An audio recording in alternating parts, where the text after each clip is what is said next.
We were able to leverage email to produce more than $120,000 in revenue last month for a brand that we work with, or approximately 1/4 of their overall revenue for the entire month. Email is one of those things that as an e-commerce brand, you can't afford to ignore it. You should probably invest more in it. And I believe it's the only legal way to print money on demand as a business. My second year in business, I had this mentor, and he had a huge email list, or at least to me, it was a really large email list. And that was to a tune of a bit more than 200,000 people. And he had this list, and I remember he sent one newsletter per week to this list. And it was very, very simple. It was a personalized message from him. He had some graphics, he had some links, because he humanized the brand. It was built a lot around his personality and who he was. And so he would always have a message tucked in there, and then he would have graphics and links to different products that they sold. And they would cycle out some different products each week inside this newsletter. Now, when they sent out this newsletter every week, on average, each newsletter produced $3,000 to $5,000 for that email, right? So one email per week times 4, 3 to 5,000. So, they're making 12 to let's say 20,000 on the high end per month from a 200,000 person list.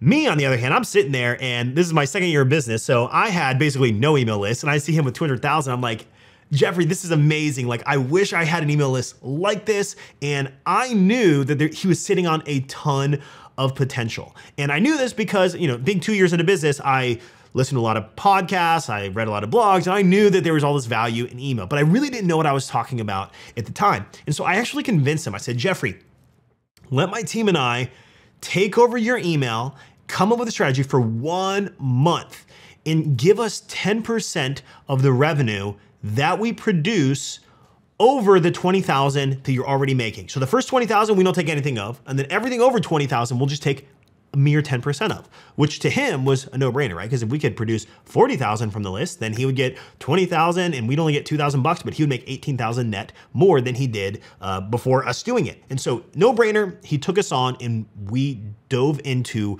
creating strategy. Now, I want you to keep in mind, I had never done anything with email at the time. I just knew of it. It was kind of one of those things where I'm like, hey, if opportunity presents itself, I will learn. He has nothing on the hook other than paying us 100% performance basis. And so I knew it was something I wanted to do. I knew email was really valuable. And up until then, I was not an email guy. I was more on like the social media side, and I did a lot of ad-based things. And so what I did was I came up with a plan. And I took his top selling products that together bundled to about $150 to $200 in value. I can't remember the exact dollar amount. And we decided to sell it as a bundled package for $100. But we only were gonna allow it to be available for that price point for 1 month. How we would do it was we would announce the sale. So it'd be basically a 4-week, we would run it all month long, 4 weeks long.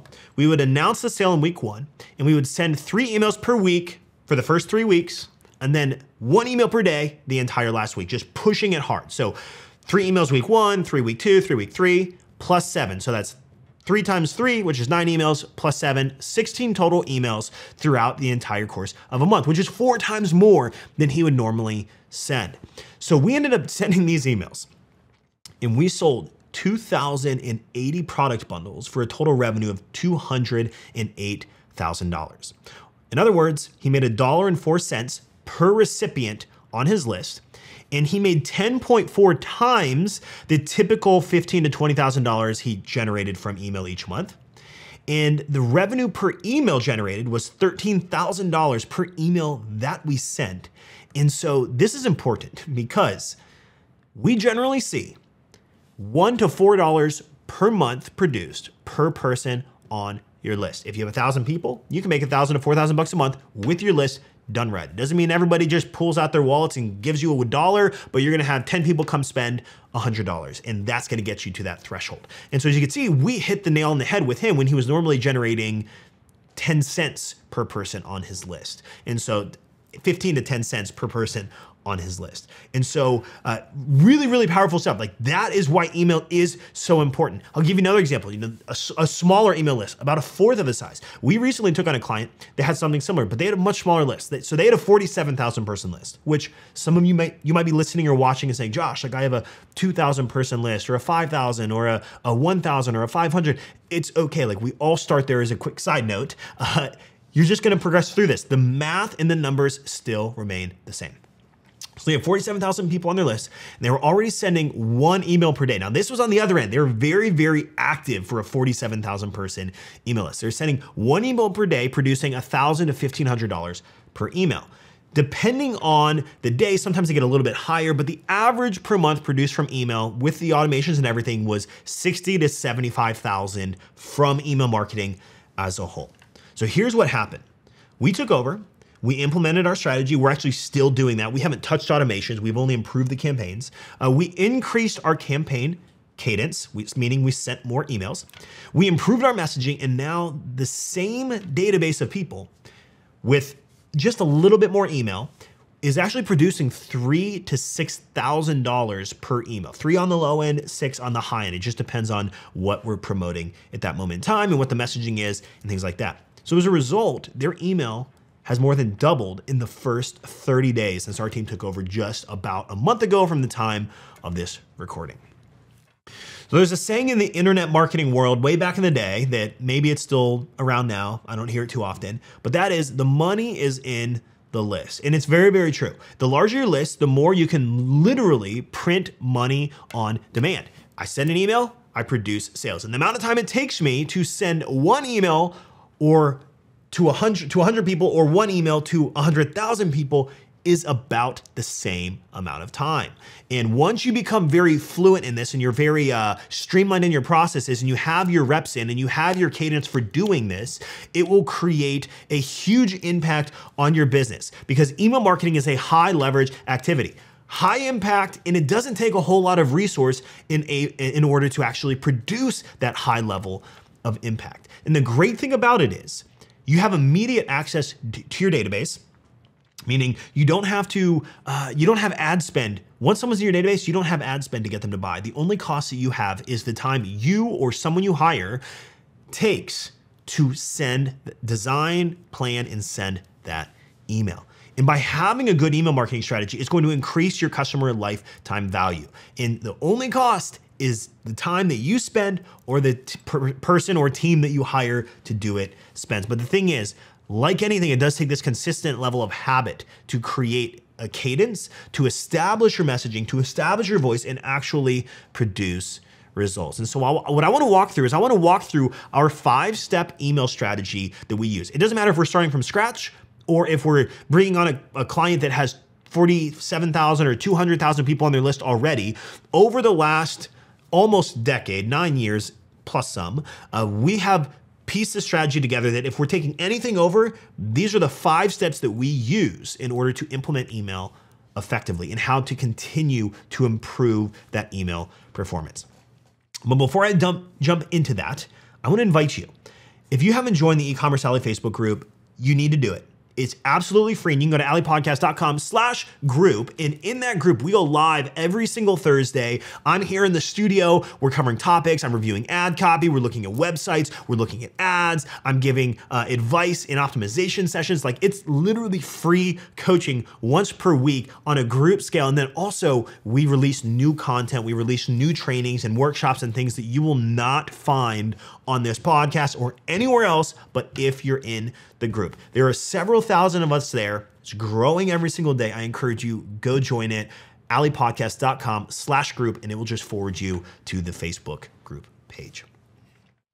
All right, so the email marketing strategy we use, there are 5 steps that we're gonna do. And so I wanna break this down. I'm gonna give you a couple examples as we go, but before I do, there are 3 primary types of email that you're gonna hear me talk about. And they're really only 3 types, or at least these are the 3 types that I've categorized. Maybe there are more and I'm just unaware, but there are 3 types of emails. The first type of email is what we call a transactional email. A transactional email means I place an order and it says, your order is being prepared, or it says your order has shipped, or your order is out for delivery, or your order has been delivered. These are transactional emails. They happen at these transactional moments throughout the buying and delivery process. It's usually related to shipping. And so I call these transactional emails.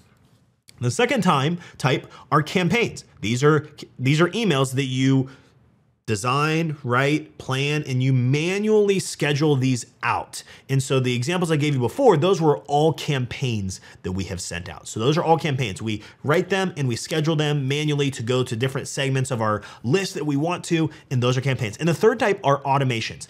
If you use Klaviyo, which is our recommended email marketing tool, then they're gonna call them flows. But basically they're the same thing. They're automations. They're things that will go automatically based on behavior, based on things people do, or where they're at in the automation process. And so Klaviyo calls these flows, but they're automated emails that go out that you don't, once you create them once, they will go out over and over and over again. So for that, think of things like post-purchase, cart abandonment, browse abandonment, things like that. So with that in mind, transactional campaigns and automations, those are the three types of emails. Here is the overarching process that we follow when we're getting an email strategy off the ground. Now, as I go through this, what I'm gonna encourage you to do is kind of mentally take an audit of your stuff and where you're at. Some of these things you might have in place, some of them you won't. So progress through it in this order, because this is what we would do. If we were to consult you or look at your stuff and audit your stuff, we would tell you in this order, do this, then do this, then do this, then do this, then do this. So here are the 5 steps that we will follow.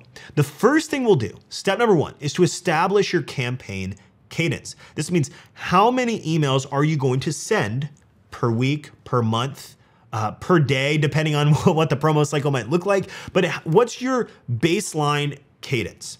So ask yourself this, do I send 1 per week? That one account we took on, they were sending 1 per day. They were already in that cadence. So we took that on and then we actually just bumped it a little bit. We don't send 2 a day, but there are a couple times a month we send some additional. So we probably send like 45 to let's say 50 on the high end emails per month. There are a couple key moments we do to certain segments of our list. So number 1, establish your campaign cadence, and then you have to keep it. Okay, so if you're starting at 0, go to 1. If you're starting at 1, maintain 1. If you're starting at 2, maintain 2. So first we have to establish a cadence that we can keep, that will not burn us out, and that we can commit to doing, and we could get in that habit. We can get our reps in, and we can create consistency in delivering emails to our list. Now, one thing I want you to keep in mind with this is if you have a smaller list, let's say you're like sub 1,000 or sub 2,000 or sub 5,000. If you're like a smaller list, you might have 200 people on your list. Then be very intentional about the volume of your cadence, like how often you're going to send. Because if you have a list of 500 people, you don't need to send 7 days a week. You don't have to send a daily email. I would recommend you send like 1 email per week. And as your list grows, the larger your list, we found that it's okay to continue to send them more. And the one thing we've learned overall with email is you can send more emails than you think you might be able to send. People expect them. They're used to them. If you have a 20% open rate, then someone will see your email once in every 5 emails, because that is 20%. So keep that in mind. If I were to send 5 emails a week, statistically, someone will only see 1 of those 5, all right? And so when you're creating your cadence, take into consideration the size of your email list. The smaller my email list, the less impact I'm gonna get from those emails, because having 500 people on my list, I won't have a substantial increase in impact, meaning dollars produced, by sending 7 emails a week. But if I have 47,000 people on my email list, the impact I will receive from sending 7 emails a week is high. And so take that into consideration. So that's step number 1, establish your campaign cadence. Step number 2 is to build what I call your core 5 automations. And here's what they are. The first one is your transactional automation. This is gonna be your delivery automations. Hey, when the product is getting prepared, or when the product is shipped out, when the product is in transit, when the product is out for delivery, when the product has been delivered. This should be an automation that you build out that is based on the transaction, and this increases the communication volume between you and your customers, which enhances their experience and increases the probability of them becoming a loyal customer or coming back and buying again. So that's the first type of core automation, your transactional one. Do that before anything, because if someone comes to your website, we want to make sure that their experience is good. The second core automation is a post-purchase automation. Now, yes, the transactional ones are going to happen after somebody buys, but those are based on just the shipping and the delivery side of it. Post-purchase is where you're gonna begin to indoctrinate them to your brand. You're gonna begin to explain why you're different, what your value proposition is, why you help, other products that you have, and you're gonna start to work on building this rapport with the customer that just purchased. You might, if your product is a little unique and it's not self-explanatory on how it's gonna work, you may want to build into your post-purchase process best ways to use your product, or some how-tos, or what to expect, or how to prepare for the delivery based on what you're selling. The third type of automation is gonna be a cart abandonment.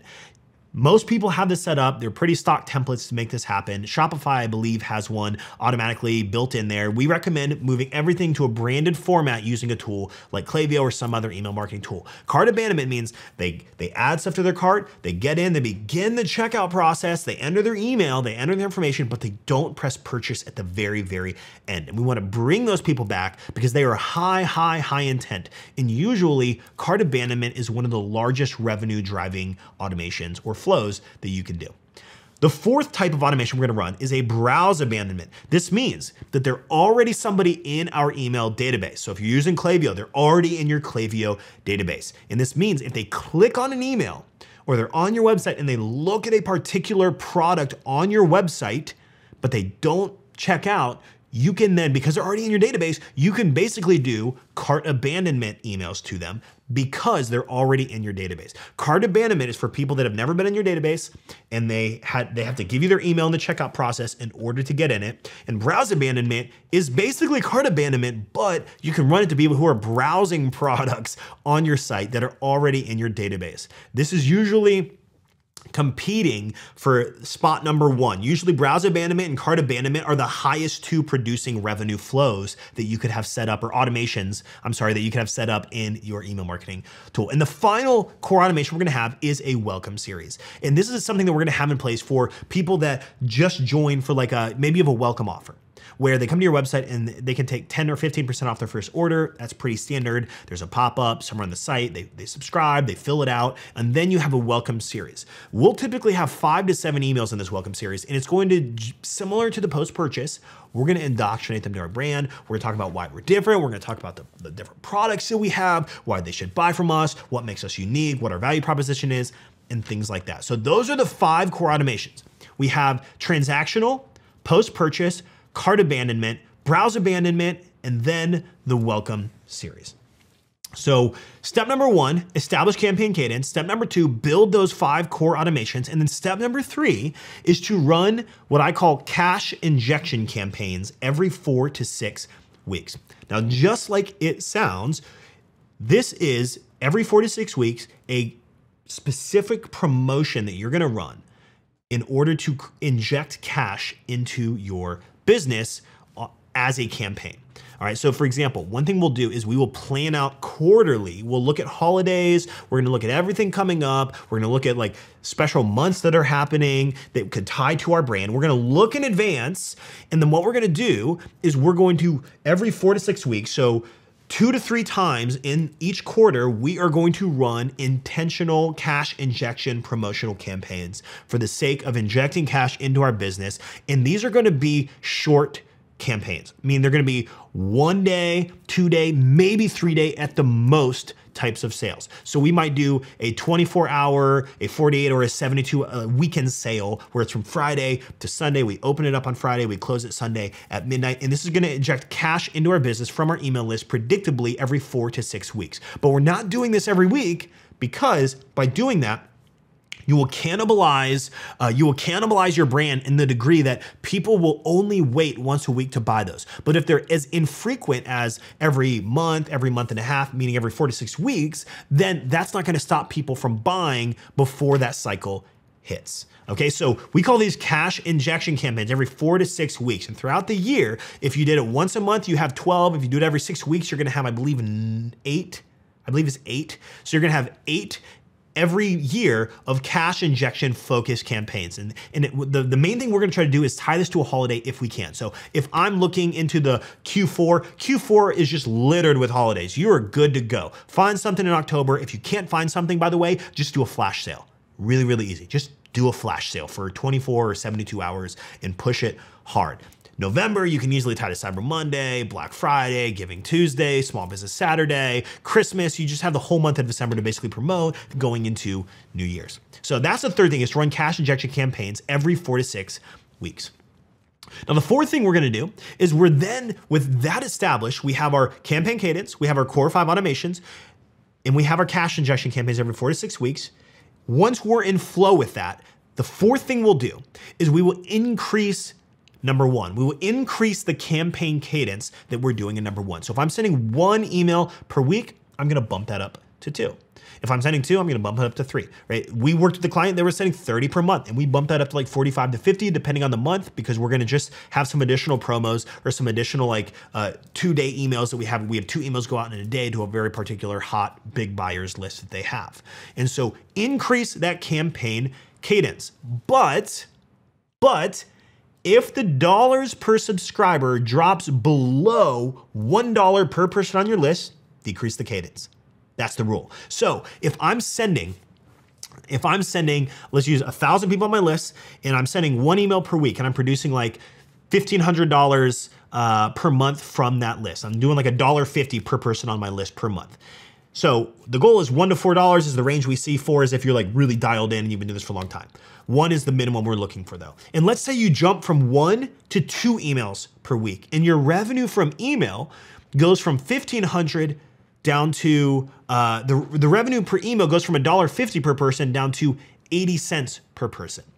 In that scenario, we would back off. We would decrease the cadence. So maybe instead of going from 4 emails per month to 8, I might go to 6. So there are gonna be 2 weeks in the month where we only send 1 email, and 2 weeks in the month where we send 2 emails. So that's kind of the balance that we want. $1 is the floor that we're looking for. There's no ceiling, right? We want as much as we can, but $1 is the floor that we're looking for per subscriber per month with our email list. So we're gonna work to increase the campaign cadence. And I'm telling you, you can send way more than you think. The client that we send 45 to 50 emails a month, guess what? Their unsubscribe rate is less than 0.1%. In fact, sometimes it's so small where it's only a few people out of 47,000 that it says 0% because it's that small. All right, so you can send more than you think. So we establish campaign cadence, we build our 5 core automations, we run cash injection campaigns every 4 to 6 weeks, we increase the campaign cadence, and then what's the only other thing we need to do? We need to add and then optimize our automations. In Klaviyo, those are called flows. So we're gonna add more and we're gonna optimize more. There are plenty that you can add. I'm not gonna dive into all the different types you can add. I could give a couple examples here. You could have loyalty-based ones. You could do a second post-purchase that kind of dives even deeper. You can do what are called win-back. You could set up what are called sunset flows. So it kind of gets rid of people from your list. It suppresses them after a certain amount of time. You can build sunset flows. You could build bounce-back flows to get them to place a second order within 3 hours of placing their first order. There are so many things you could do, but overall, we wanna continue to add automations and we wanna continue to optimize them, to go back through and revamp them every so often to make sure that they're producing revenue. And if we see things that are not producing revenue, then we're going to work to increase the subject lines and increase the content within it to make them more enticing. But overall, email marketing should be one of those things that you're just putting more into than you probably are right now. It's a high leverage activity that will increase the overall revenue and the profitability of your business, and the resource to actually implement it is really low in comparison to other things that are quick to leverage, like advertising. Advertising, you have ad spend, but ad spend will usually be much more to generate the results that email could generate, but it's much cheaper. You've been listening though to the Ecommerce Alley podcast produced by Dylan Counts. If you want to join our free community, I highly recommend that you do. I'm a little bit biased there though, right? Go to alleypodcast.com/group, join the free Facebook group where we go live every single week. You get a lot more content, a lot more resources. You'll be glad that you did. So on behalf of my team, thanks for being our listener, and I'll see you in the next